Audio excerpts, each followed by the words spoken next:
Michelle Logan. I'm going to read Matthew verse 3. While he was sitting on the Mount of Olives, the disciples approached him privately, saying, "Tell us, when will these things be, and what will be the signs of your presence and of the conclusion of the system of things?" In answer, Jesus said to them, "Look out that nobody misleads you, for many will come on the basis of my name, saying, 'I am the Christ,' and will mislead many," as we see that today with the religious leaders. You're going to hear wars and reports of wars. We see that with Ukraine and Russia. See that you are not alarmed, for these things must take place, but the end is not yet.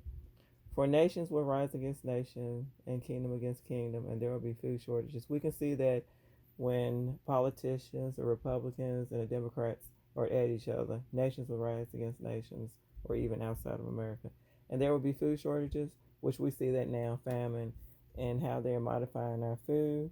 And, like, for example, there's something that happened in Texas.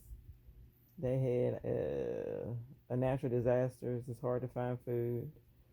All these things are beginning of pangs of distress. Then people will hand you over to tribulation and will kill you. And you will be hated by all nations on account of my name. I see that on social media. When you talk about Jesus, people tend to say negativity about Jesus. You know, Jesus is King, He is the Christ. Then too many will be stumbled and will betray one another and will hate one another. We see this within the White House, and like they're hating one another and betraying one another. Many false prophets will rise and mislead many. We see that they talk about that on social media. You have the clergies that's misleading people. Um, we also call that apostates. And because of the increasing of lawlessness, the love of the great number will grow cold. But the one who has endured to the end will be saved.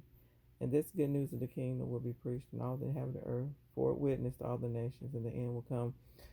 You know, this I'm thinking about the Jehovah's Witnesses. So there are witnesses that even brings out in the Bible. This good news will be preached in all the inhabited earth, and then once God does that, then the end will come. Therefore, when you catch sight of the disgusting thing that caused desolation as spoken about Daniel the prophet, standing in a holy place, let the leader use discernment. Then let those in Judah begin fleeing to the mountains. Let the man on the housetop not come down and take the goods out of his house, and let the man in the field return to pick up his outer garment. Woe to the pregnant woman and those nursing babies in those days. Keep praying that your flight may not occur in the wintertime nor on the Sabbath day.